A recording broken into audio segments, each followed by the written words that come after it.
Captain's log. The question of justice has concerned me greatly of late. And I say to any creature who may be listening, there can be no justice so long as laws are absolute. Even life itself is an exercise in exceptions. Welcome to a special presentation of the Chad Duke Show and Fortress Film Society. Make it show.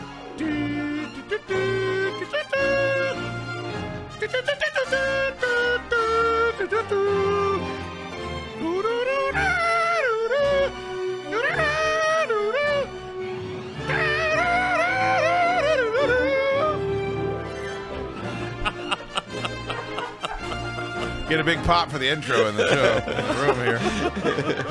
I'm happy for that. Everybody's happy, but you know how hurtful it is knowing that was the first time Ted has heard that? Clearly. Ted, did you not listen to the first Star Trek episode? No, believe me, I laughed harder this time live. Oh, okay. Because live it's different when you hear, get her done in person, you know? Yeah, being in the presence of the artist changes the game. You might be a redneck, yeah.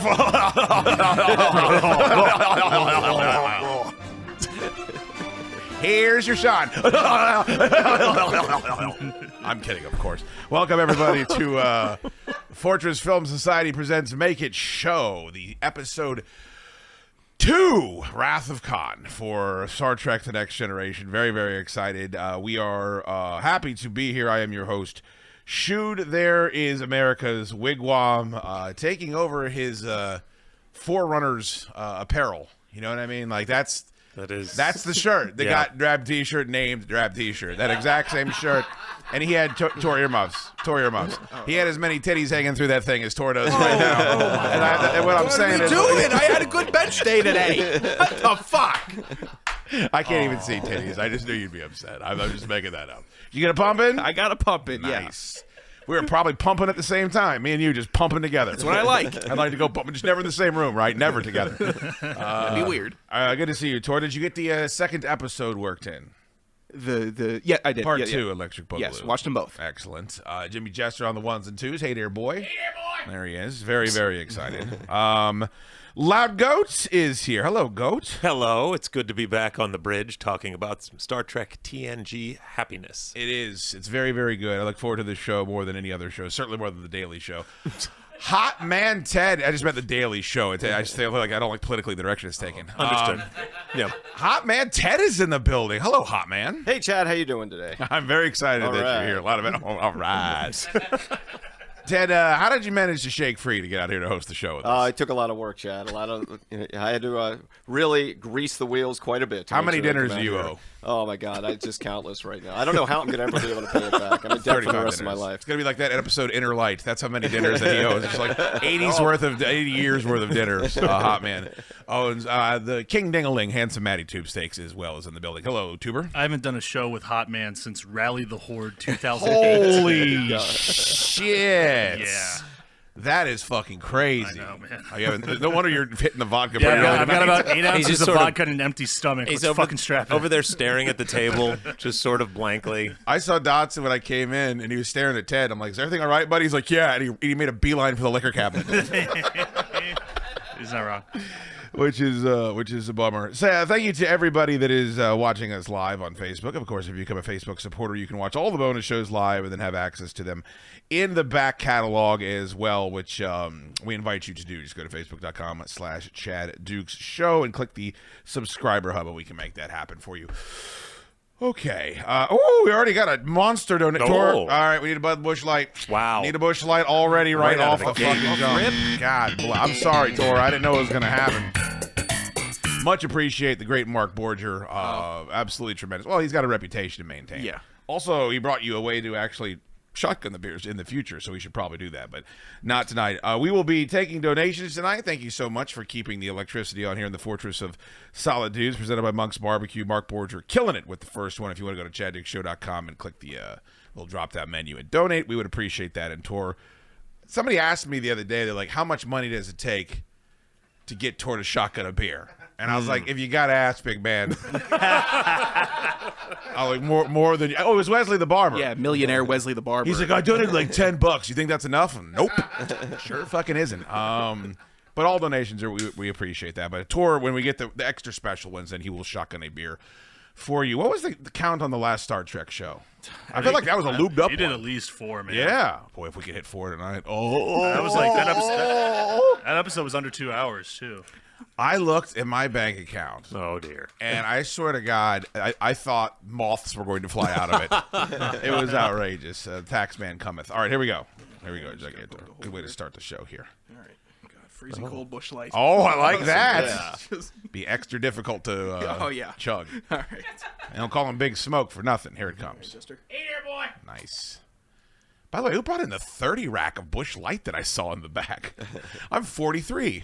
I was so excited to see it. Oh, that looked ice cold. Is that refreshing? Oh, yeah. Ice cold, man. Do you know who brought in the Bush Light? I can figure it out. All right, we'll leave him to that. All right, then. And now the conclusion. Mr. Worf, fire. Thank you. By Who's the way, doing the voiceover there? I can't figure it out. Is it Crusher? what are you talking about? No, I think it's Majel Barrett. Okay. Yeah. That's just the computer's voice. Okay. You're talking about when they say "and now the conclusion." Yeah. After the to be continued. Previously, How long was it in between seasons? Was it a full year? Was it a No. full calendar year? it was very similar to regular TV series. So it was, I think it ended in May and came back on in September. So Okay. it was the summer, 1990. but still long enough to be excruciating when you're left with that kind of cliffhanger. Slightly anticlimactic too, because it took the deflector. Like, it's not like it's firing phasers or torpedoes. Like, the deflector took a little while to warm up when you came back for part 2 of that episode. It was funny because I didn't know that we'd be doing episode 2 of Make It Show this quickly, but I fired off an email or a text to the boys at the Fortress Film Society where it was a story that said Jason Momoa will helm live-action Minecraft film. And I said, you know what? We don't ever need to talk about movies ever again, as far as I'm concerned. No. So disgusted. Now, maybe we all see the Northman came out today, right? Or It's tonight? tomorrow or tonight. Yeah. I think Yeah. So, I mean, I'd love to talk about that film. And if you guys, has everyone seen Everything Everywhere all the time? I have not had a chance to get out to catch You guys that get a yet. chance to see that. I heard I it's think- awesome. Yeah, we should talk about that. I would too. love to talk about that on the show in depth. Yeah, that's a good movie to discuss. But fuck movies. So this is way better. I've been saying it Way for better. years, Right? man. Yeah. I've always hated movies. So 30 years, a 30-year-old TV show is way better. Decided to do. There was a couple of options on what to do for episode 2 of this show. One of them was I thought we could review some of the Star Trek: The Next Generation movies.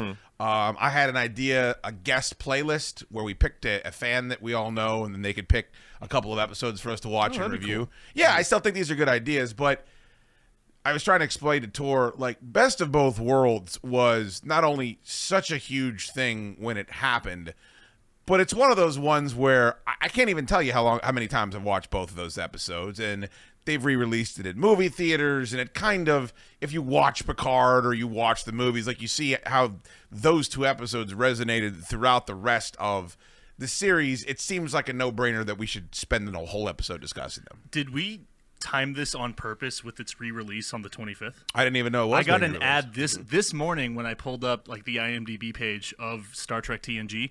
Got an ad. It's a Fathom event, which is through AMC theaters and a couple other chains as well. They're at Regal as well, They're doing on April 25th like a one night only.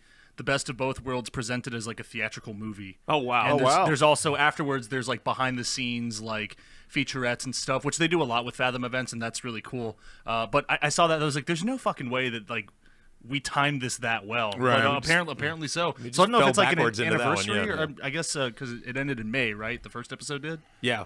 That's about when every season of television ended. It was probably sweeps week at that Yeah. point. I got Great it right. timing. I got Great it right timing. here. So, episode 1, the release date was June 18th, Okay. 1990.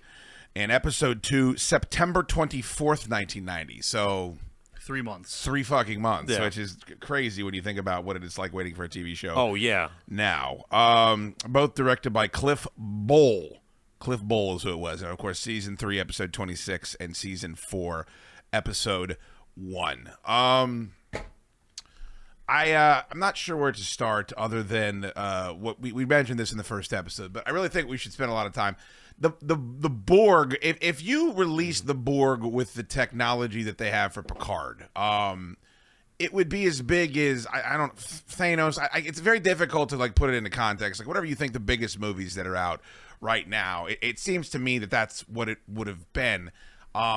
And still, if you can kind of take yourself out and put yourself back in that moment, I thought the special effects actually were really good. I mean, there's moments where the Borg baby looks kind of cheesy, but like I think that I don't know. I'm trying to. It was difficult for me to try to explain to Tor like this is the coolest thing that Star Trek has to offer, in my opinion. This villain, and if you don't find it interesting or find the concept interesting, then the whole series or the whole universe probably isn't for you.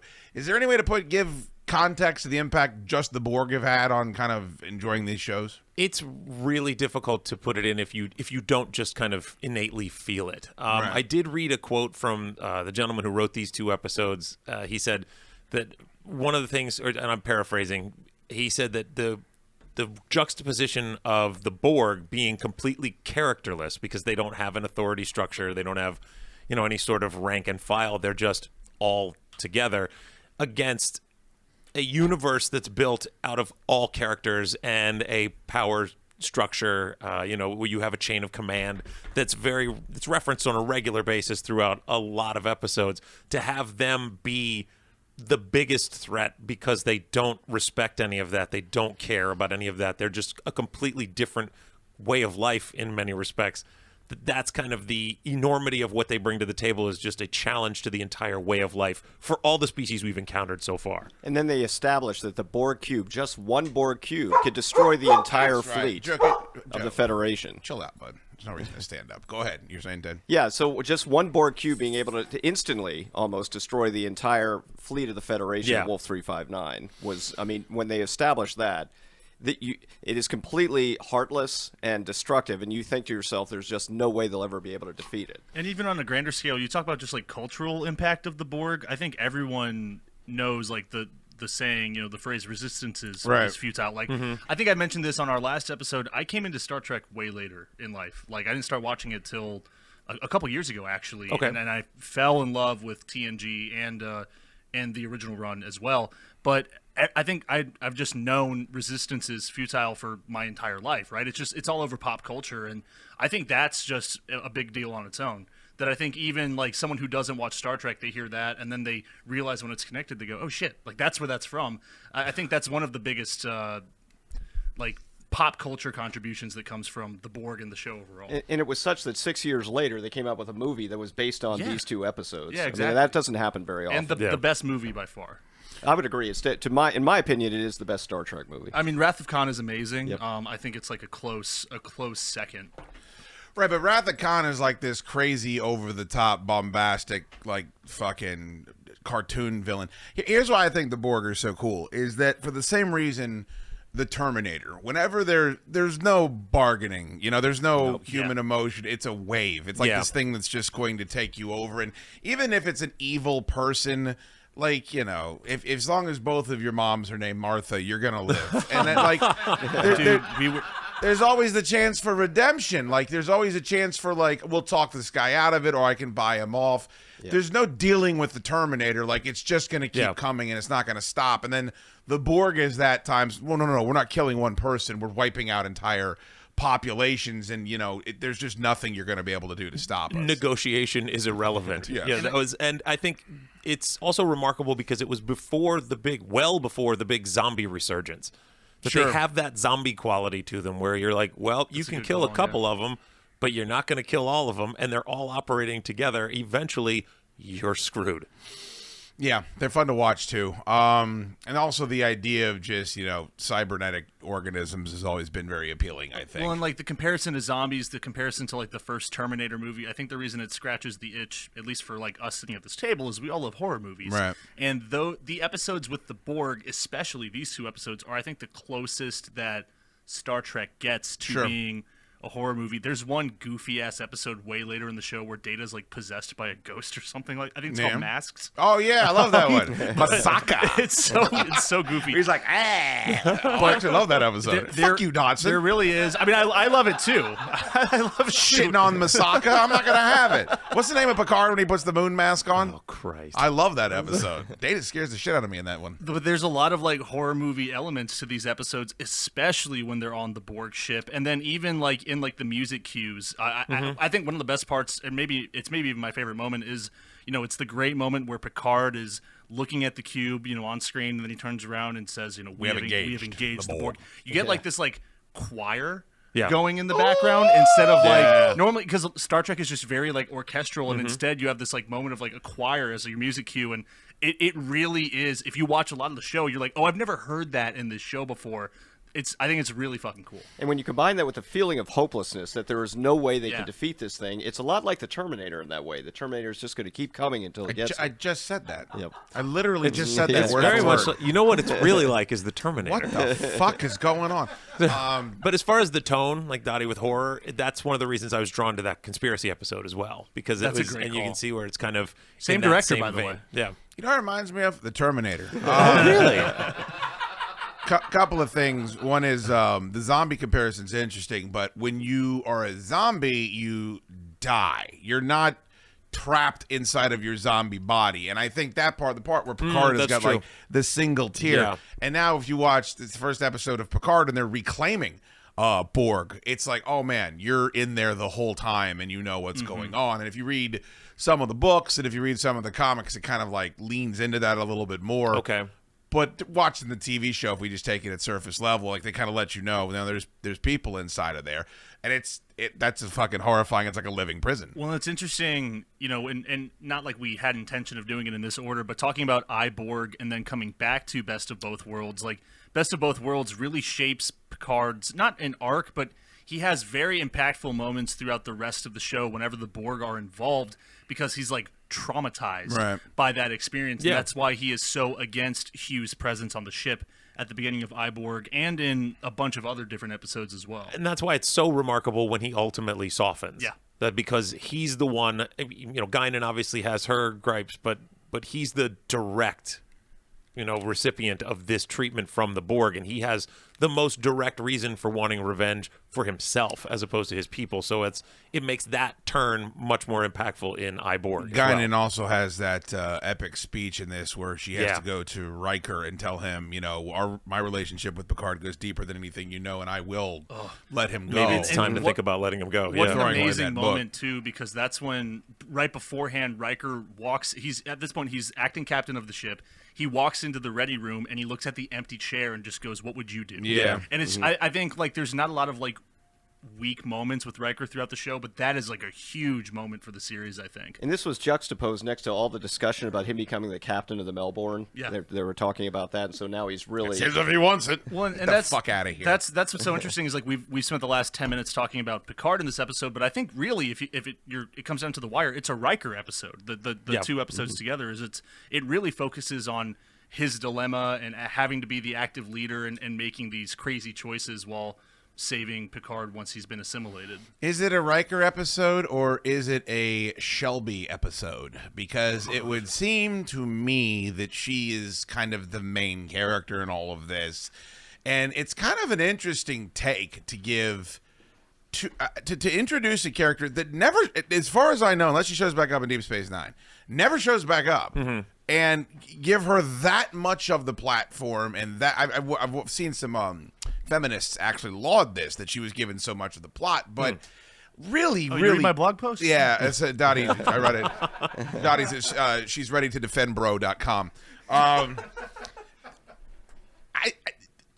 To come across, her writing in that show feels very much like the writing of 2022, where to write a character strong, the character has to be nasty and quippy and sarcastic and shitty. And when you're watching Picard, no one's questioning Picard or like taking issues with what he's saying. They're shitting on him. They're disrespecting him and they're being crappy towards him. And there's times when like Shelby's like, you wouldn't be acting this way towards Riker on the Enterprise. Like you would not be. I know you're ambitious, and that's why Tor hates her and Ted hates her. But by the end of the episode, I softened to the character because they all work together. She comes to appreciate what Riker does. Unlike Jellicoe, I just watched that fucking episode. I want to strangle that goddamn guy. And so I think she's as big of a character and as big of a force in those two episodes as anybody else. And to your I guess theory, or not theory, but observation of how like undisciplined she is, I do appreciate that they have that moment where Riker dresses her the fuck down. Right. He goes, if you have a problem with me, and you want to go to the captain, you tell me and I will go to the captain. She gets the last laugh. She goes, "You're in my way." Like, she fucking owns him in that moment. It's an uncomfortable moment. Well, and she's definitely the protagonist for Riker directly in that episode, because otherwise, antagonist. Excuse me. Yes, he's the protagonist. She's just there to be his foil and kind of highlight the whole, like, is he holding himself back? Is he on the Enterprise for a good reason, or is he just comfortable in his position? He's there to, like, put a burr under his saddle to make him realize that no, this is where he belongs. And that's kind of an odd situation. That theme of Riker's career not advancing is interesting to me, because is money a thing? Is career advancement a thing? Like, and even in the conversation that Riker has with Troy, where she says, "You're happier than I've ever seen you," and they go like, "Well, is that a good thing?" I was like, "Is that a bad thing? How could that be a bad thing if you're where you want to be and having a good time, and you don't need money, so you don't need a promotion? What's the problem here? Why are we yelling at Riker for this?" I thought it was interesting that her decision to go behind his back and talk to Picard is really why Picard knew about the splitting of the saucer section and knew how to therefore fight that. So it ended up being something that completely backfired on her, and they had to sort of come up with a new plan that actually Riker came up with. Was that because Picard wouldn't strike on the saucer section because it had his brains? Because he knew it was supposed to be a distraction. Okay. Yep. Yes, that's why he was privy to it, and actually ended up working in Riker. As Ted just said, Riker came. Shelby's so fucking stupid. And Riker came up with a plan. I think that's what he said. In spite of the fact that she'd broke the chain of command to blither her plan to a fucking Borg plant mole.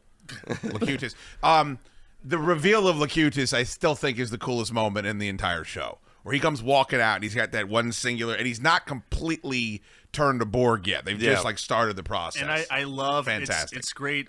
I know you said the director's name, but like it is great It's directing U-Bull. here, because it's not. I was like, it's not. It's not. Cliff Bull. Do you remember when that guy said some like weird perverse shit to me on Twitter? U-Bull? Yeah. I just remember watching his movies and being upset at my life. I remember Did he that. challenge anyone who hated his movies to a fist fight at I some think point? so. When was his first movie? Like, how did he get on the scene? Like, he made House of the Dead. He made that Jason Statham King's Quest movie. He made nothing but bad video game movies. Mm-hmm. But like, he had to start somewhere where they kept giving him more fucking scripts. Did he make music videos? I mean, I'm guessing if I had to guess where it's. But if there's no money in the 24th century, who pays for Chateau Picard? It's like a legacy thing, I guess. So why doesn't everyone have one? That big fucking vineyard. Yeah. But that's another thing about I think because you assume they're on a Galaxy class starship, everyone's just drinking synthahol. It's like, well, no.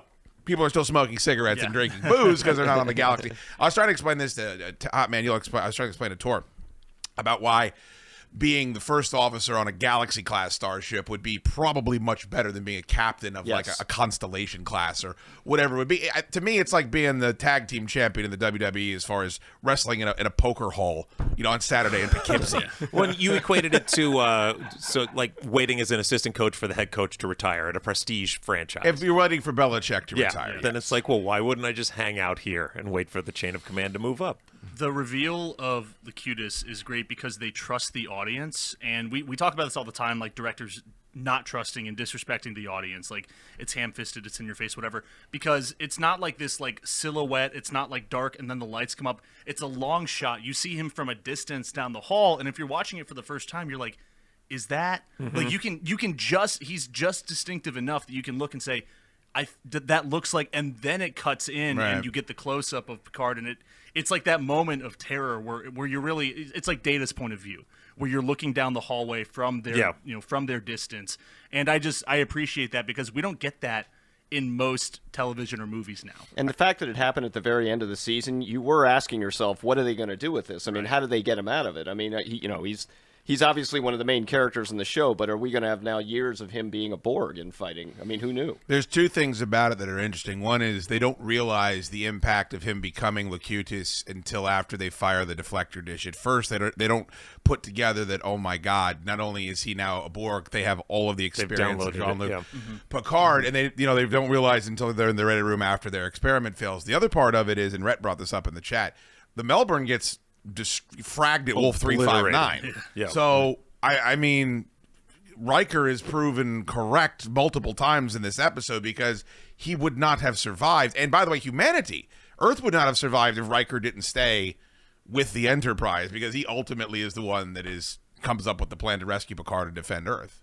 Yeah, it's incredible how they made that transition where you can see that he will be a good captain someday, but he just doesn't want to be. And I think they spend a lot of the beginning, like Shelby sort of challenges his ability to even be a captain, or whether he's gone soft or he doesn't take risks. And then you see him in action when he has to be.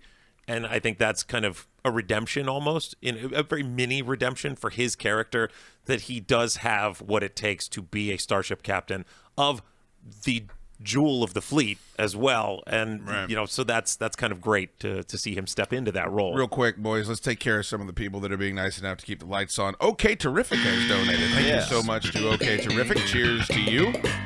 I would ask for another song parody, OK Terrific, but I feel like I'm just spitting into the ocean. But thank you so much for the donation. And Security Officer D-Man, actually.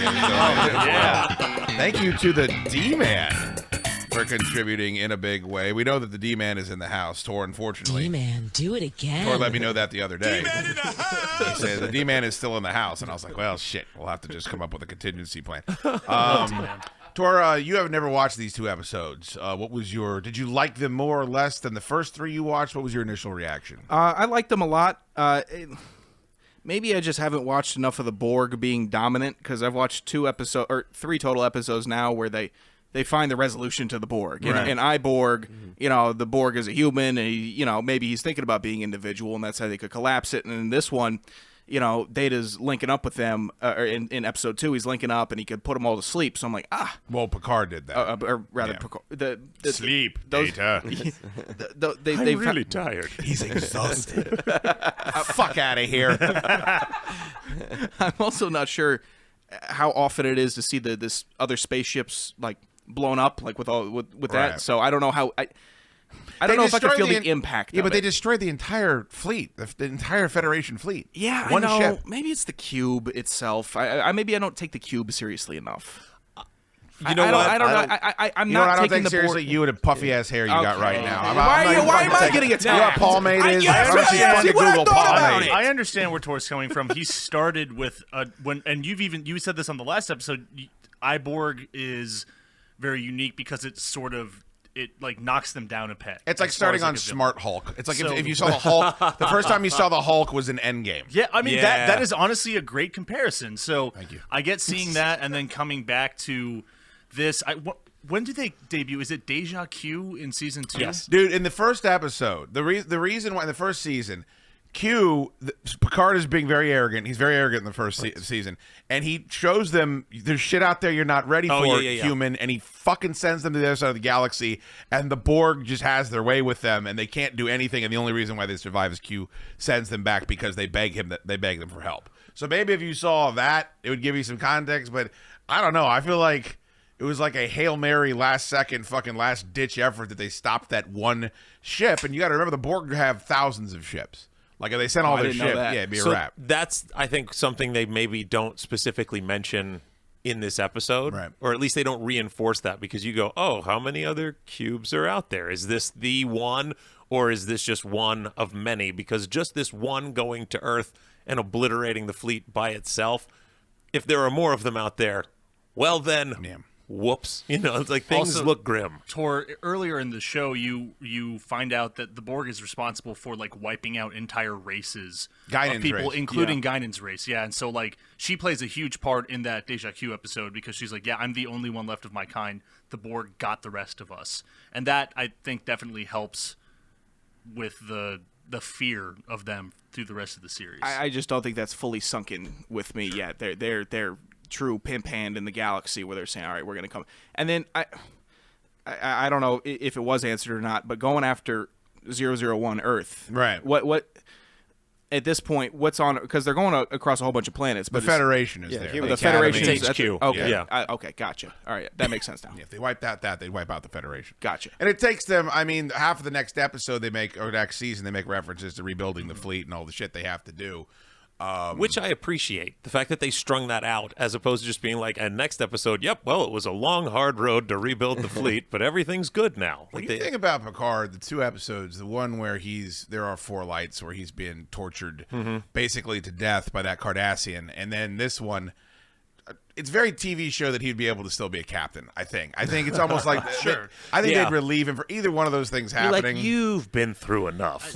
I mean, you spent a weekend in a cave with Wesley Crusher. Let's go ahead and just you've suffered enough, sir. But at least that's just boredom. It's not torture. It's not having your entire personality. Depends on overtaken. your opinion of Wesley. I don't have a high opinion of him. I know when he's fucking piloting the Enterprise basically in that finale, in that climax of like the whole battle, and I'm just sitting there like, what are we doing? How come no one has? How come like Worf is not behind that? Grab fucking him and port? throw him out the airlock. What the fuck are we doing? Blow right him now? out of the fucking airlock. It did lead the Federation to no longer trust him, though, as we found out in the movies coming up. I like to think that Picard comes back and he's just like, I'm sorry, who was piloting the ship? You put who in charge of that? Picard was all steamed. He's been steamed up for Crusher from the jump because he had something to do with his dad dying. I was going to say he feels just a little guilty. And then like fucking him and Beverly Crusher been knocking boots ever since. Yeah. Not now, Doctor. Speaking of feeling guilty, Still my favorite spot. A couple of things. One is, if you would like the beautiful poster that you see behind me, if you're watching a lot there,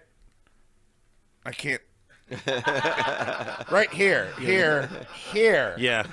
If you would like to have one of these gorgeous posters, they'll be signed by all the hosts. You can go to CommonwealthDryGoods.com. We have that one and the poster from the original episode available for purchase if you'd like to check that out. And if you'd like to donate, you can go to ChadDukeShow.com, as Temba, his arms open, has just donated.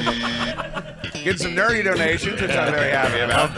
Hottmann, did you see that Tor had no idea when you said Temba, his arms open earlier? No, I was not surprised at all. I thought, in fact, I might be the only one, except for maybe Goat here, that understood what was going on. I understood it. Just want to make sure you understand that. Yep. Yes. Do you remember earlier when I said the Terminator, then you said the Terminator 5 seconds later? Daniel Connor also, thank you so much for the donation. Very, very kind. We'll have a nice sip for you. Very, very sweet of you. Where does this one rank, boys, as far as episodes? Like, is there anything that is as impactful as this one? Other than the last one, I mean, and I feel like, was it All Good Things? Right. Part 1 and 2. It has maybe some elements to it that people don't necessarily like, and there's a little bittersweet because it is the last one, but I think that gives it's in the same echelon. I think these two are together for me, just because of the weight of everything that had come before All Good Things, the entire series leading up to that, and tying it back all the way to the premiere episode kind of gives it some real punch for me. This one is, if it's like 1A at the worst. I think this one's huge. And they book Make Roman strong. They book Worf strong in this. They book Data strong in this. They book Riker, Geordi.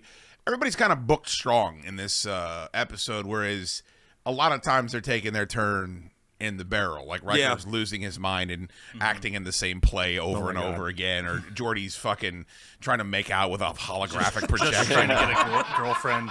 Poor man. Or Worf's just getting the shit kicked out of him everywhere he goes. So it's nice that kind of everyone was shown in their best light as they were stepping up for like their staunchest challenge. Yeah, even to the point where in sickbay, where they're trying to hack into Locutus, for lack of a better term, everybody in that room is playing a really strong part. Like everybody has a chance to sign. How about that shine. one yellow shirt that just eats shit? Backs like flips over the railing. Oh, yeah, and, yeah. lands on his fucking head. Yeah. Like, that takes a real bump. I like that. I also like there's a scene where they're fighting to get to Picard, to get to Locutus, and Worf has got to go up, and I guess his job is to just, all right, try to hold him up as long as you can and don't get killed. He's got that one big long arm, and they're like struggling all over the place. And I'm like, this is great. I can watch 20 minutes of this shit. How about when Picard finally gets his mind back, and every time I kind of tilt my head a little bit because Crusher goes, "Oh yeah, well now we have no problem getting all those implants out of them." And I'm like, he looks like a fucking monster. Right. I don't believe that you're gonna do this all in one shot. It's all good. Also, yeah, don't worry Medicine about it. of the We got future. it. why does 7 and 9 still have shit hanging off her left and right? And then we go back to, I hate to keep saying Picard, but all those guys look like a bucket of smashed assholes. Maybe it's because he was only a Borg for like A 8 day or hours, two, or you know, they weren't able to drill in as much as they wanted to. Well, and I get the impression, as not to cross too many streams here, but the Picard, you almost feel like 7 of 9 wants to hold on to a little bit of her Borgitude, as it were, so that she maybe doesn't want to completely separate herself from the collective because it's convenient when she needs to, but she's like struggling with that. Which seems to fly in the face of what the Borg would actually be, that you could shut it on and shut it off kind of the way that she does. I don't know. It does. I mean, they've messed with Borg kayfabe a little bit as things have gone on. Yeah. Ted, why do you hate Shelby so much? I mean, you kind of talked about it already, actually, and that is that she really just She's for like the whatever Terminator. reason. Oh Yeah, God! yeah. God damn it, goat! Fucking! I have my mouth open. Shit. That's how Dotson usually sits. That's how the flies get in there. Help me! It is a Rodcast night, isn't it? I'm getting Joe, doused with vodka. Can I get ice There and goes Tor. like a He just left. like a 2 Mississippi pour? Are you ordering? You want Joe to make you a cocktail? Who else am I gonna ask? I don't know, but they're Giuseppe? probably Well, Tor left. There's a better option. He's back there to do. I'm not gonna ask Tor to make me drinks.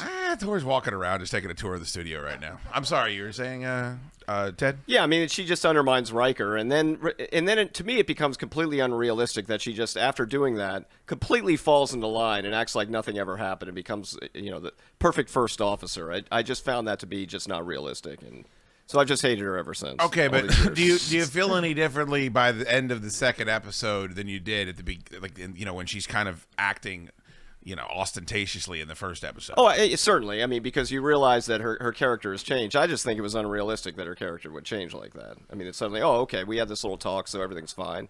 No, she's going to be ambitious. She wants the Enterprise, and she's going to do whatever it takes to get it. You don't think you would change after probably one of the biggest battles of your career? Yeah, they've seen some shit. I think she's thinking of herself. That's why she goes down to the planet an hour early to try to get ahead. She's This that all in the part's first enraging. episode. That part's enraging, by No, the way. she's a monster. She's hateable for the majority of the two-parter, but I think at the end she has that revelation of, we're here for each other, and we're not trying to fuck each other over because our lives are at stake here, and not just our lives, all of humanity. Yeah, but wasn't that for some, to some degree just made for TV? It's like, like everybody. Well, the whole just thing was sing made for Kumbaya, She was such a pocket watcher. She was Such a She's in pocket everybody's watcher. It was fucking infuriating. But she delivered one of the most aggravating phrases in the history of communication, which is noted for future reference. Now, can I tell you what I just basically might as well say you weren't listening, and now you just want to say whatever you were going to say. Or it's like, thanks for telling me that. Bye. Yeah. And all those two-parters are so good. Like, I was mentioning Chain of Command, which is the one where Picard gets, By the way, I'm sorry, it has nothing to do with what we're talking about. I don't know if you guys have spent any time with that one recently, but it's the two-parter in between season 6 and 7. And the plan is an admiral comes to the ship. They rip control of the Enterprise away from Picard. They give it to this asshole Jellicoe, and they send Worf, Beverly Crusher, and what has to be in his early 60s Picard undercover to infiltrate a Cardassian fucking base they think has a biological weapon in it. And I'm like, there is no one else in the galaxy. And I know Picard takes care of himself because he's nude half that fucking when he's getting tortured. And then, did you see that? By the way, you're gonna change your. They started panning down, and I'm like, oh. When did you watch that? No, I'm talking in part 2 when he was all borged up, but he had his whole chest. Well, this one he is nude, chained to the fucking roof with his schwanz hanging out. And you see his butt cheeks.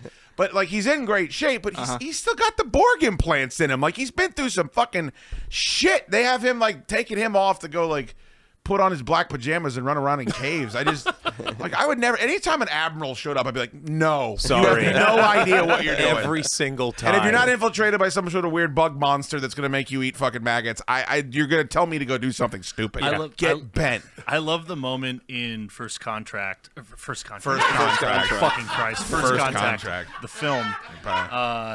Where he's clearly so traumatized by the Borg experience, where he finds out that they're going back to back to encountering the Borg, and he goes into his ready room and doesn't say anything. He's just blasting classical music. This is I'm just trying to get my head straight, drown out the fucking and so crazy. I just have to imagine everyone's on the bridge just pretending that they don't hear whatever the fuck symphony. Well, is soundproofing is really advanced in the 24th century. So it's another one too where they would not have been able to do what they did without Data. I just Yeah. it's another episode where Data saves humanity because it's Riker's gambit. And is that becomes the Riker maneuver, right? That thing where they separate the fucking I think that's right. saucer because there's a double as the decoy. That also happens in Generations. I think. Well, they separate the thing quite a bit because it crashes. The dish crashes in. Is that Generations or Insurrection? Where it actually goes into the planet. Crashes into the world. Yeah. So Tor, you want to get real nerdy? Sure. The Picard maneuver is a maneuver that he created while he was with the Stargazer, where he would take Goes to the drive-thru. warp engines and he would move back and forth, and basically he was able to mystify. It was a sleight of hand trick with the warp engines, but it also means the way he pulls his fucking jersey down when he's walking around in his goddamn uniform. Yeah. Picard does this. Yeah. That's how he does it, right? So the Riker maneuver is when he split the fucking dish from the battle bridge, shot the antimatter array, and then did the whole bit. But the Riker maneuver also is how Riker pulls down his jersey, which is more like this. Yeah, I saw he was fiddling with that a lot. So I don't do impressions all that well, but I can pull the shirt down with the best.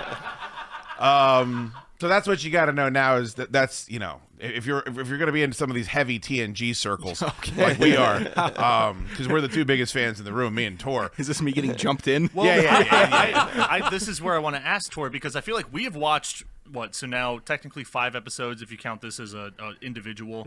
Like, I think once you've seen Best of Both Worlds, you're either in or out. I don't know what Sounds else. like Tor's out. I mean, he's shitting on the board. I don't know what else we could show him that's really going to Then he's convince out. him after It's this. fine. So that's my It's not that's a- my it's not a question. big Is like, deal. are you I'm down? out. Yeah, I'm out. All right, that's fine.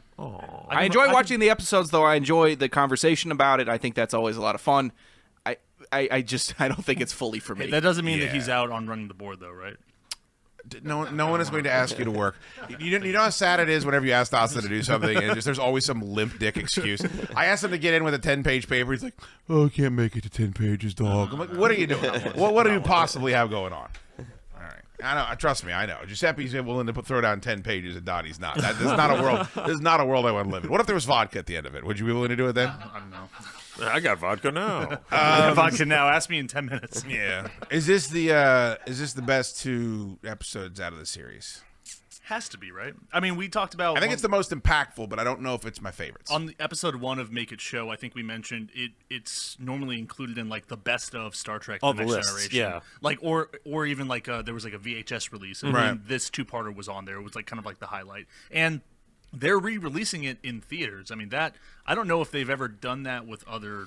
They've done TNG that. episodes. I've watched these 2 episodes at Fairfax Corner before. Really? Basically in the exact same thing Fuck that you're yeah, that's talking awesome. about. I mean, it was 10 years ago. Right. So I don't know if they just do it. I think just as far as an enjoy, maybe it's because I've seen these 2 so much, but I think Redemption I might like a little bit more, where Worf's going through his whole campaign with the whole Klingon Empire and getting his art. I don't know, there seems to be more action and more intrigue. I think as far as enjoyment, I might like those 2 more, but this and I always say it, but this and Inner Light I think probably are the 3 biggest dogs. Well, and this one sets up the rest of the series basically in a lot of ways, and so there's credit to be given to that. I also really appreciate the pacing of this one because you have moments of just insanity and hopeless battle, and then you have time for these quiet conversations that really lend some gravity to what's happening around the ship and in the universe around them, and really kind of shows you how these sorts of things, we look at it as, oh, if the Borg get through, it ruins everything. But there's a lot of personal struggle on direct display in this episode, which you get a lot of that in Star Trek in general, but I think it's really, really a big deal in these 2 episodes, especially when you get into the struggle of what Picard/Locutus goes through, and like, is he still himself? What is the self at that point? Because you're confronted with that with the Borg. Right. And then at the very end, you get him looking out the window when you think everything's okay, and it's like, maybe he's not okay. And also the music's real creepy at the Yeah. end of it too. Ted, who's this episode about? Is it about Picard? It is. I don't think it's necessarily about Picard. It really is about Picard and Riker, I think, together, because it's about really developing their relationship. And the idea that Riker actually enjoys being on the ship. He enjoys being with the captain. it is the flagship of the Federation, and that's where he wants to be, and that's why I think it's really about both of them. That's fair. I mean, we've talked about before that there are like Picard and Data episodes together, so I think that's a good call. But also remember, Guinan says to Riker, "You've got to forget him." Yeah, let him go. And if Riker would have listened to that, then he doesn't. Like, his loyalty to Picard is unmatched because no matter what the circumstances are, he's always going to be the one that says, "We got to go rescue this guy." He's also Picard gets abducted a lot. The missed opportunity, I think, with this is, and it reminds me of Gangs of New York. In the Gangs of New York, the opening, they have this incredible battle where it's it's the natives and it's the dead rabbits facing off, and they got all the makeshift weapons and they got like the scarves and the belts and they're chopping each other to pieces and they're killing each other. They never have another fight like that ever again. The final battle, there's all these cannonballs go off and there's smoke everywhere, and it's basically a one-on-one where it's Leonardo DiCaprio going up against Bill Cutting. I think it's a wasted opportunity. I think you opened up with this incredible world with this incredible combat, and it's like, okay, the big battle should be at the end. I think they dropped the ball. I think there should have been, by the end of it, the Hugh episodes are fine. Iborg is fine. I know the Borg come back in the movie. They come back in Voyager. But there's never any, all right, all the cubes are coming. Now we're taking all of our knowledge that we learned against them here at Wolf 359, and now we have the war.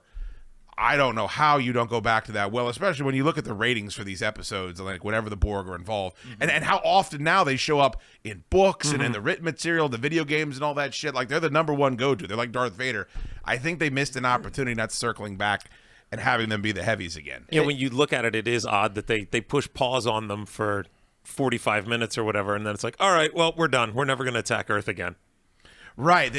They have to understand, okay, because, again, they don't care. They're relentless. If you read Vendetta, they actually, boy, do I sound like Danny Rouillet. if you there's a book called Vendetta that's about another Borg ship and they make a point saying the Borg there's no failure. Like, they don't look at it, oh my God, we lost a whole cube with 25,000 Borg, we can't do that again. They're like, no, fuck it, we're not going to fall for that again. And they just send another one. Like, if they would have sent 3 ships 6 months later, however it takes them to get from the Delta Quadrant, they're wiping everybody out.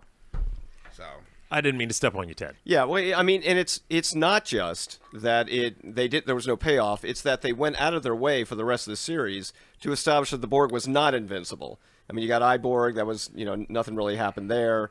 You get really all the way through it. They don't make it, there's no indication at all that the Borg is this overwhelming Leviathan. Instead, that what it is something that can be pretty easily defeated and divided up.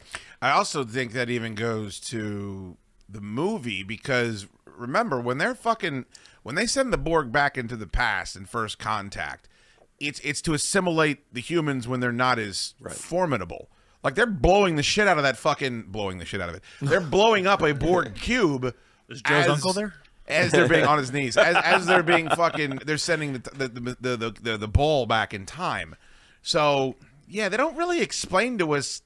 It was a Hail Mary. Like, they weren't this show doesn't make a lot of mistakes, in my opinion. Like, they do a great job of callbacks and episodic stuff, and they never really do explain to us how we were able to deal, or humanity was able to deal with this entity moving forward, because they didn't develop technology. They didn't develop any type of a defense mechanism that could stop. They put them to sleep because Picard was still connected to the fucking hive mind. You don't have that ever again.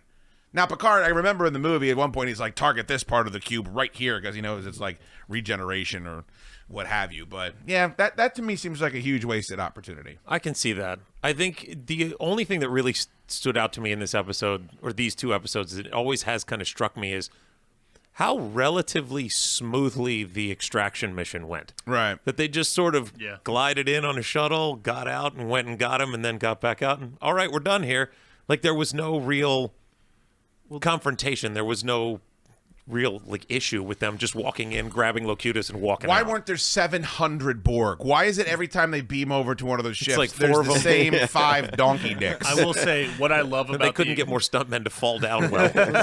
What I love about the extraction, though, is that you see them targeting the shuttle and blowing up the shuttle before it cuts to them beaming back in, and I just great choice. I think a lesser TV show, and it happens all the time, you would have seen them beam back first, and then it cuts to the shuttle being blown up. I love that they switched that up. That's a great decision. Also, why was the Borg saving his uniform in a drawer?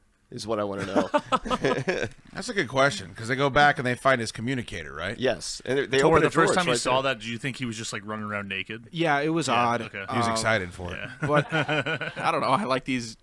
I like the second episode a lot because they were really getting it in with the phasers. Like, and I'm still kind of learning about the phasers, but when they were setting them. What's there to learn about, may I ask? Well, because you can set them to stun or kill, right? That's right. Mm-hmm. So when they're not like when you go out to Spider O'Toole's and you said it to stunt. Would you I didn't see. You thought it was going to be terrible. It turned. Whenever he goes, why would you think it's going to be terrible? Whenever he goes I can't out imagine. with the bro dogs to fucking Spider O'Kelly's, he goes, "All right, boys, set phasers to stunt," and then they all hop on the fucking scooter. No, that's weird. I can't wait for the memes. Yeah, have you seen the phaser rifles yet? rifles. Oh yeah, you'd be steamed up. So I had one for a while. I'm not proud of that. Yeah, I don't know why they did the communicator. Maybe because there was the communicator. I mean, maybe because they hadn't assimilated humans before. You know? Yeah. Do we know if they assimilated humans previous to that? Also, no. I mean, I don't think they actually say on this show that, no, they were just interested in our technology before, and now they're actually interested in people, which is something I didn't know until I saw that. It makes you also, like, how dick in the dirt are all the other races that they're assimilating if, like, they're like, this is the one group of people, because they mount us down pretty good. The part that's strange, though, and I hate to keep bringing up First Contact, because we didn't think we were going to talk about that, but in that movie, Worf tunes up like 10 Borg with like his Klingon weapons, including when he's out in zero gravity, you know, chopping them up before he gets the hole in his suit. That would seem to me to be, those force fields aren't going to work against if you're snapping their necks and twisting them. Maybe it's because if they touch you, they can immediately insert those like tubes into your neck and assimilate. And also, hologram bullets apparently work on them too. Oh, that's right. Even a hologram bullet can kill. I love it whenever he's fucking Dixon Hill. Steamed up. Well, with that, if it's not too early to propose in episode 3, I feel like if Tor was going to have one more chance to really be all in, I think First Contact would be that. Oh my God, that's a movie. That means he's not even fucking into the show. He doesn't have to like it. I can send him the Blu-ray. Dude, I have to watch the game. I'm excited. Please watch the game, and not the rapper and his exploits. No, Michael Douglas in the game, directed by David Fincher. I thought you were supposed to watch that by today. Actually, today? Yeah, remember? I said by Thursday, so we can talk about it on the show. Oh, I didn't realize that. We'll watch it by the Hoot Nanny, my friend. I think it'll be a good time. I guess I'll have myself a night. Yeah, we don't need him to enjoy the show. If this show had to be about things he enjoyed think about what it would be about. Think about the topicality that we would have to Tor, I will say this. Minutes. The movie First Contact, Picard is wearing a tank top for a good portion of it, and he's pretty cut. He's ripped. He looks pretty fucking good. Well, he always looks good. Yeah. Every time I'm watching it, I'm like, okay, there's some Picard for me. So there's a weird orgasm scene where Data's got hair on his arm, and there's a Borg queen. What do we think about the Borg queen?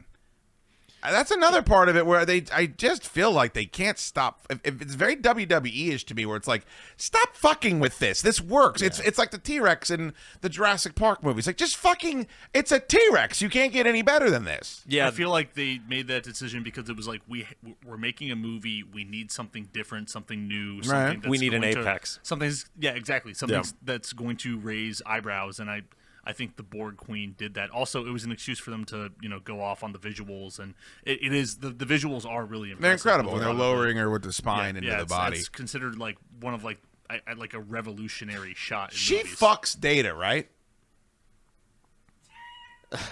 I don't think that's totally clear. I think it is. I think that there's a scene in there where they fuck. And then when they come back, that's when Data is all in with the half the skin fucking face that he has.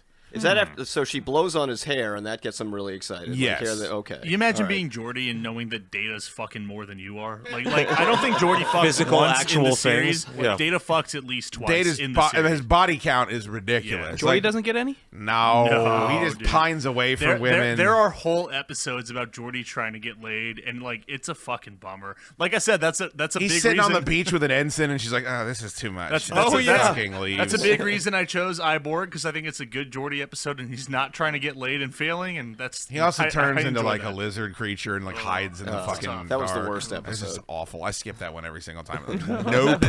Sorry, Geordi. And the problem is I've skipped it so many times that when I start watching it, I'm like, I don't know if I've seen this one. It's new. You get like 20 minutes in, Yeah, you're like, like, oh. fuck, hang on. I always think it's season 1 too because it's so fucking bad. I'm like, well, that's got to be season 1. And it's not. It's like season 3 or 4. Yeah. Nestled in with a bunch of good ones. Data gets to fuck Tasha Yar with that wearing the titty shirt, and then he gets to fuck the. You haven't seen Tasha Yar the titty shirt? You're gonna be fucking. Google Tasha Yar titty shirt. Yeah, she got an abdomen up there, navel. It's fucking. I mean, that doesn't make any sense. Wait a second. What's this up here? The neck? She doesn't have an Adam's apple. I don't think she does. And then she gets to. I mean, I would fuck the Borg queen just for the story. Oh, sure. But Data has a girlfriend for a while, which is just absolutely She's a crazy. smoke too. You know he's knocking boots with her. Dude, he gets to fuck everybody. Geordi fucks no one. And then Worf only has sex with... He doesn't even have sex with his ex-wife. Remember, she comes back and immediately gets whacked out. He's fucking in Deep Space Nine a lot. You know how bad it is that his ex-wife comes back, drops off shithead Alexander, God. and then pieces out. And I'm out. Yeah. I just watched the episode where they all turn into kids, which it's fine. It's okay. But Alexander has a big role in that. I forgot. He's much less of a shithead in that one. Oh, you're looking at Tasha Yar? I think I found it. Let me see. You find a titty shirt? Is this the titty See, shirt he's here? not out. That's the titty shirt. He's not out yet. Back in? Back in. Yeah, it's not too bad, right? Not too bad. Yeah, it's all right.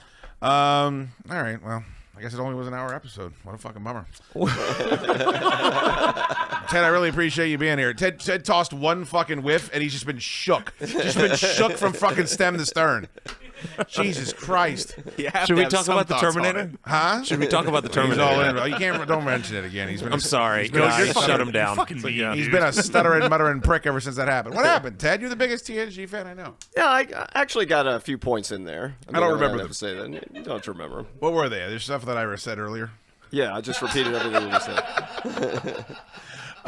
Ted actually wrote, and I'm so steamed up for this, and I swear to God, he seems reluctant to share. Ted, is it one episode? Yeah, it was just one. It was really just the very first episode of a series. He wrote a pilot for a spin-off Star Trek series. Okay. Like a full pilot for it. And I guess Shelby is in it briefly. Yeah, she is an important character in it. Oh, not trapped. Trapped Not in the that airlock. important. Hit over the head with a bat? What happened? when I am drinking with Ted, which is now never, but this is my favorite thing to ask him about. Well, is that his- sounded his like a Star declaration, Trek- his actually. Star It's Trek now episode. never. Well, I would love this. I would love to read it, and he will not produce it. And I think the people closest to him mock him for it, which I'm upset about because Oh. I think Ted's a big Star Trek fan, and I think that he could probably write a decent story. Are there any other characters we would recognize? Yes, there are definitely characters you would recognize in it. I mean, it takes place 40 years in the future, just about. Because this episode took place in 2366. I think mine is in 2404. Okay. 2404. So who's still around? They're all old? Yeah, they're all pretty old at that point. Is but- anybody, may I? Donked off? No, I don't think anybody's really donked off, but it's really, I don't think so. As a I don't matter of think it's fact. happened. Well, I think that they mentioned that people live into their hundreds, right? At that point in human evolution. Just the advancement of medical science, I would Yeah, I imagine. think Dr. Yeah. McCoy went to 120. I think they established that. I mean, I think Yeah. Picard's up there in the new Paramount series. I think he's like, at least in his 90s, maybe. So fucking... I don't know. He's got a cyborg body, and somehow he's still a frail old man in episode 2. I don't understand But that. that is also like Patrick Stewart acting though, because when I first started watching the reboot or the new Picard, I was like, oh fuck, like No, Patrick he's got and way then- more together in Yeah, real you life. watch him like on the red carpet, and you realize like, oh, he is just still sounds like he he's- should. He's Yeah. just the best actor in the world Yeah. playing old man Picard. I have such a bone to pick with Hottmann. He told me that I would hate season 1 of Picard, and I Yep. would love season 2. Season 2 is the worst television I've ever watched wow. in my life. There's nothing Star Trek-ish about it. They go back to present day, and everyone's racist, everyone's sexist, which I know Ted's really into right now. And then the season 1 is we're going to say goodbye to Data, and we're going to have this amazing fucking running gun battle towards the end, and we're going to have all these great cameos. And like there's a dry period in between. But I mean, unless season 2 gets really that much better, is it over? I don't even know. Ted is No, there's several more episodes. Okay, well, it's so bad, and like they have 7 of 9 and the Raffi chick are now together, and they're gallivanting around in like Los Angeles in 2023, and there's nothing Star Trek about it whatsoever. It's just a trek through L.A. It's Earth Trek. right around now. I mean, it could be CSI LA. Like a buddy cop series on TNT or something. Like that's abominable. Fitting for this episode where we talk about the best of both worlds. I think everyone at this table besides Tor has seen season 1 of Picard. I think so. When Picard is running through the Borg cube and it's just a blink and you miss it line, but he's running past someone and they turn and they go, Locutus? Yeah. It's the best. It is the best part of season 1. Well, don't they? It's I mean, so fucking great. I think when he first beams down, there's one of those reclaimed Borg that says that too. I got to say, I popped big when Hugh showed up. I was like, oh Yeah. Oh, and shit. he's so great in very that lovable. series. And I didn't love season 1, but there is some good stuff. Also, the pop of seeing and once again fitting for this episode, seeing Riker in the captain's chair. Right. At the very end, it's fucking awesome. Who is somebody that they don't book that should be really strong, but they book really weakly? Goat in the WWE. Cesaro maybe. Cesaro, yeah. All right, Fish. Because he should have been so much more than he was, but he was always sort of in the shadows. Yeah. They never gave him that chance to shine. It's the Borg tape to tape, and in season 1 in Picard when she plugs into the ship. We are the Borg, and they blow all the Borg out the side of the fucking ship, and then the ship crashes. Like Bray right Wyatt. after that, it's very much Bray Wyatt. That's actually the perfect comedy as far as I can think of, because all worldly powers, invincible at times, but then suddenly very defeatable. Yeah, And they show the new Borg ship, and it's unbelievable. I mean, it's really incredible looking ship. It's sad to me. You make a great point, Ted, about like the technology has led us to now. These things look like they do in all these great movies that we have now. Like the technology, there's no cheesy rubber fucking costumes, and there's no tubes coming out of where you can see the makeup and the putty that's being used to like make it look like it's stuck to the side of their face. Well, they got away with a lot because it was standard definition television too. So That's true. Now we see the remasters; it definitely shows the flaws. Yeah, but like that's never bothered me. I mean, you it know does. what I mean, like it's endearing. I'm You like, can okay, forgive it. yeah. I'm just saying, like, you didn't notice it on first airing anywhere near as badly as you do now that you've got giant HD screens. But I think that's also why Tor doesn't like it as much as he could, can see because that, yeah. the entire time he's been alive, special effects have been at a certain level. Leaps and bounds better. Yeah. You didn't grow up with models and with fucking, visual effects that are, somebody built this thing and it's operating, I don't know. I feel very grateful whenever I can still go back and watch one of those movies and appreciate it. Now, that being said, I hate to bring up Ted's favorite movie, Terminator. You go back and you watch the end of that when the fucking thing's chasing. Or RoboCop, to me, is the one that's always the epitome. Like, Yeah, you the just, stop motion oh, is- I know you fucking like, awful. you really don't care to rewatch that one, do you? It looks horrible. Like, there's no way to believe. I can't be scared of whatever that big fucking thing At is 209? that falls Yeah. down the stairs. It looks so stupid. It doesn't even look like they're in the same form of entertainment. So it takes me right out of it. It's the opposite of the Thing, where all those monsters are like in the room with them, the right size. Yeah. You can tell they're not miniatures. If I could tell something is a miniature, so I can't watch the original Clash of the Titans. Like, I that can is- see that. That's a fucking, you build a model and these 6-inch things are fighting it out. It stinks. Yeah, they all have that stop motion, the Harryhausen effect. Yeah. Star That was Wars and the ships in Star Trek, like those models that are just moving around, Physical like, pieces, They yeah. look real. They look like they exist in real life. And that stupid stop animation shit doesn't work for me. You're not scared by something that looks like an injured chicken falling down the stairs? I'm not. Okay. That's exactly what it looked like. It's an embarrassing movie, and I like the character, and I think it could be really cool. That's why I was so bummed out by the one they made. Who played? It was somebody famous. Was it Vision? Did Vision play RoboCop in the new RoboCop movie? Did he fucking really? That's a very vague Oh, statement. Joel McKinnon. Idris Elba. Joel Joel McHale. McHale? Yeah, Joel McHale played RoboCop. It's McKinnon, right? Yeah, Kinnaman. What? Joel Oh, J.D. Kinnaman. McKissick. Yeah, he Joel played. Yeah. Kinnermanson. That's why I wouldn't resign. He played RoboCop. But like now that RoboCop can look like RoboCop and move around like RoboCop, you need to Is that make a decent RoboCop movie. Yeah. Is that remake any good? I No. know like Gary Oldman's in it. No. Yeah, never saw it. Gary Oldman would show up here if you gave him a bag of coke. Go fire up. You know why Netflix stock is down? Gary Oldman.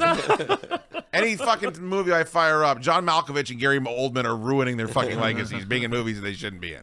I love Gary Oldman. I suck his balls right in front of That'd me. be You know cool. Gary Oldman is, Tor? Yeah. He's the good guy in The Professional, by the way. Dr. Dennett Norton in RoboCop 2014. Okay. Oh, my fuck. God bless. It's okay. It's fine. Jean-Baptiste He's the Emmanuel good guy. Zorg is who he is. In The Professional, he's absolutely the good guy in The Professional. Oh, yeah. You rewatch that movie, you're like, Sure. oh yeah, he's got it figured out. Kill all of them. All right. Well, this is a bummer. Now, is it a bummer because Tor is 100% out? Ted has been a huge disappointment. Tor has been a huge disappointment. And I thought that we were good enough where we could do just 2 episodes and fill the whole show, but we can't. We need 4 episodes. So we'll have to keep that in mind moving forward if we do an episode 3, which is way up in the air now. We're going to need to do way more planning out than just... I mean, we made it to an hour. Is it more or less disappointing than Data becoming the audible status bar? If there's anything more annoying than waiting on a computer status bar, it's one that talks to you. Processing. Oh, really? Processing. Final report. Processing. Final report. Whoever's sitting at helm, isn't that what they do? Like, oh, yes, sir. They just really read back what you just told them to fucking do. There's nothing more redundant than the bridge of the Enterprise. Picard tells Riker to do something. Riker then tells the guy at helm to do something. Then helm says it back to Riker. I was like, fuck off, man. Just, We're all sitting right here. Yeah, also, well, the computer, why do you need it? The computer could solve everything. Why is there anyone running anything? Nobody does anything. They just ask the computer to do it.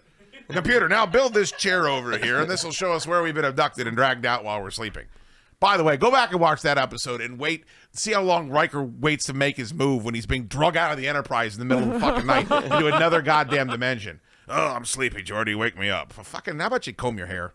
You're the first officer, for fuck's sake. I'm gonna think somebody, a guest curator, I think is the way to go next time. Okay, I like that. Maybe like a raffle situation, or maybe what do you mean? People donate during the show. Maybe enter. Not that many people. No? Way more people used to, but yes, I guess it still does happen. What's your point? I would love to brainstorm some ideas on who might. Oh, be you our mean like guest somebody curator. like As far as the selection committee. Yeah. Okay, yeah, that's not a bad idea. Yeah, sure. We could do kind of a group sourcing type of scenario. All right. Ricky Hole's apple just got into the room. Boy, are you disappointed? My God, It's cool. Maybe we just switch it to a Fifth Element show. I'd be fine with that as well. Oh. All right, you got a bed there, Tor? Oh, look at this. He was ready to go. I appreciate that.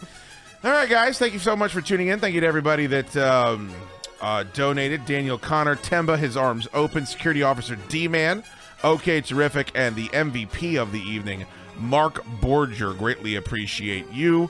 We'll noodle it. This one's going under the mothballs for a while. If you'd like to get a poster, you can go to, I don't know why you would, but if you'd like to go to, oh, they're beautiful. They're beautiful. Just don't listen to the episode it's about. Go to CommonwealthDryGoods.com. They are available. You are a there. master salesman. It's just a bummer. Maybe could never have lived up to how excited I was for the episode. I had fun. Did you? Yeah. Well, that's all that matters. Great time. That's like seeing a Jabberwocky, by the way, or a jackalope. Dotson had Dotson fun. had Holy fun, shit, yeah. there it goes. Across the Mexican highway. It's got antlers. goddamn.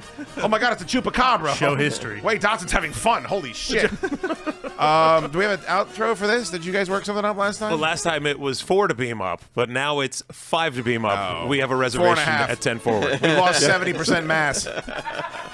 All right, turn off the shit.